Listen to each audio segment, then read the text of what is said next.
We had a friend, God, this is going back, and she took me to her worst do. I was 5 and I had the party dress on. It was at Christmas, and apparently I was determined that I was going up on the stage and singing. Where I got it from, I don't know. Although being a Glaswegian and being a Celt, the parties and stuff that we would have in the house, everyone sang and I would see that. But I must only have been about 4 or 5 then. And I went up and belted something out in this party frock with my hair in a bun. Vermi oro vani, vermi oro, sad am I without thee. When I'd finished, both my mum and dad were in tears. So either I was crap or I really could sing. So I always sang, I always liked to sing, but I never ever thought I had a talent for it. I just remember having a really, really happy childhood. My mother tells me that I spoke Evetso.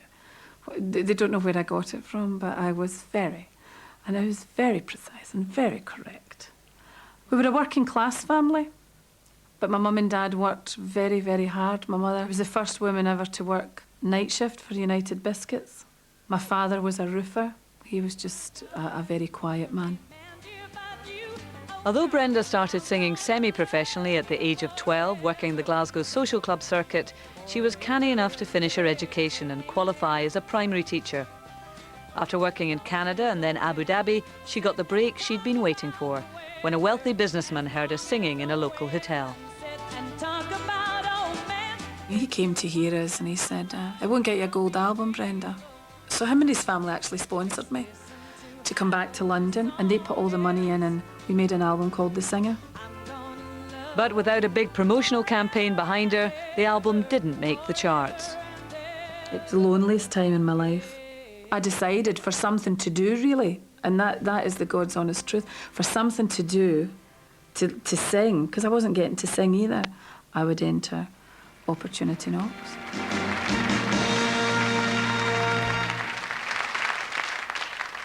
When I saw Opportunity Knocks all those years ago, I have to say it's the only show I have ever voted in my entire life.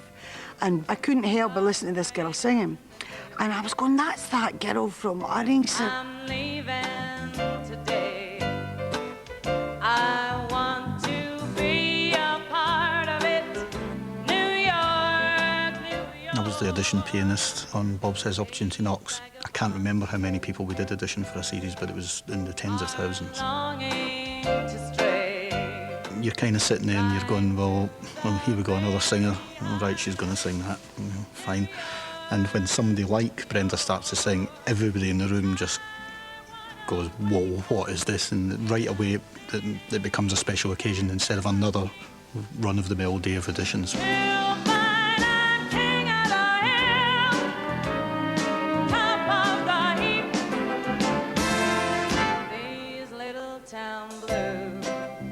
The producer, Stuart Morris, told me that I had to lose 2 stone before I went on.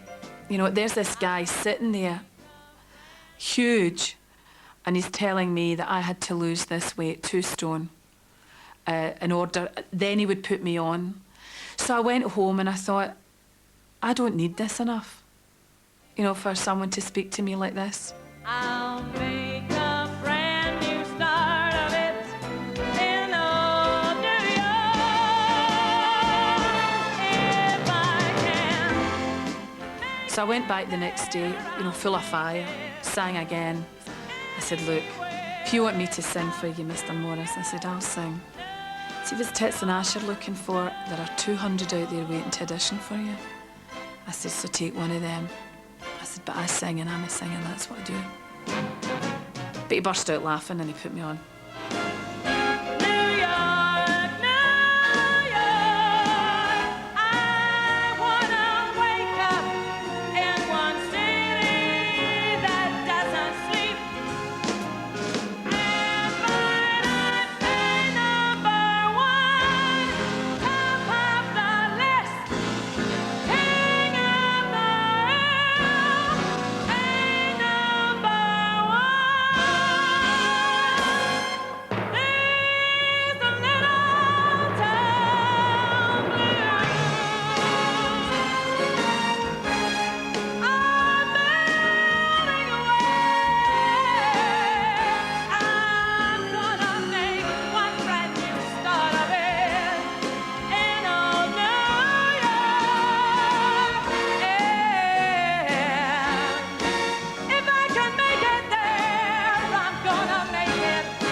always said that she's got a compressor in there, you know. She doesn't have lungs. Up to you.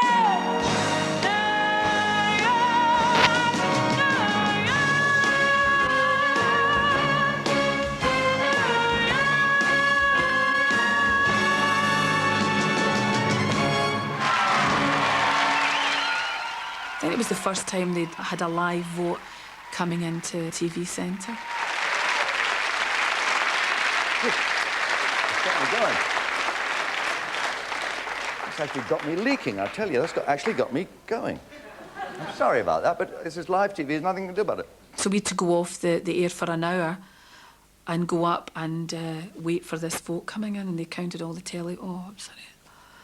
Never again. I would never do it like that.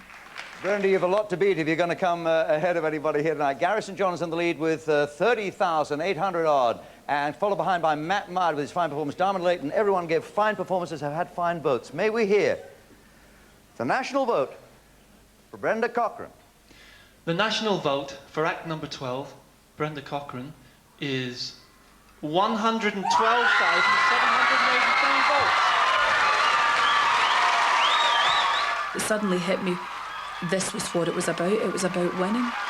Oh, and I was just beside myself. You know, I sit and watch these talent shows and think, God love you, because I know exactly how you feel.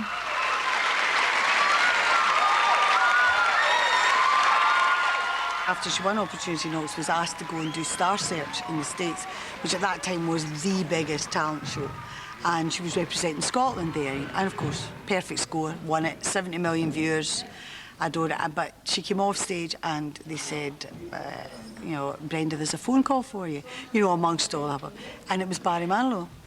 And he'd had the telly on in his room, and I had been singing, and he'd got out the shower to hear me and asked for a meeting.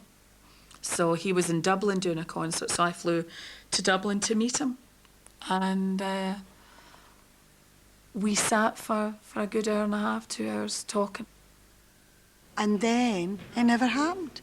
He went off and did Copacabana or something that got greenlit, and it fizzled, you know. And there's been lots of episodes like that in Brenda's life where it just nearly happened, you know, and then didn't. So, but it's a fab story to have. Although Brenda's next album, The Voice, sold over 150,000 copies, she felt frustrated at the lack of control she had over her career. You were at the mercy of the marketing guys. So I did an album of covers. It was all covers.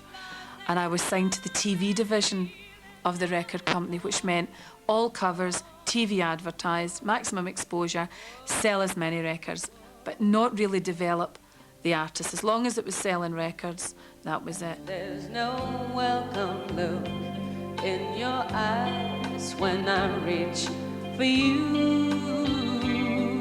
It was very difficult for Brenda to break into a pop market. She came at a wrong time, I think, when singers weren't really the thing anymore. It was about bands, and she had taken another path, which has been very, very, you know, fruitful for her as well. But it doesn't afford you to be cool. It doesn't afford you to be the latest pop sensation. You've lost that loving feeling. They started moving me into things like summer seasons, pantos, where I wanted to become a concert artist, doing my own stuff, finding my own niche. And and as soon as the album, you know, wouldn't sell as many as they wanted it to, then that's when they, you know, the record company don't want to take the third option. Right, here's your tea. That's a nice outside light you're putting in there, Karen. Brenda and Kenny are to be married, and plans are afoot for a 3-day wedding party. It's good tea. Yeah. Party on the Friday. And a Saturday. And the Saturday. Back here on the Saturday. And recover on the Sunday. And recover on the Sunday. That's and it. go away on the Monday. That's it. That was the plan. Non-stop music. As a couple, they're inseparable, and Kenny often accompanies Brenda on tour or on the luxury cruise ship she sings on.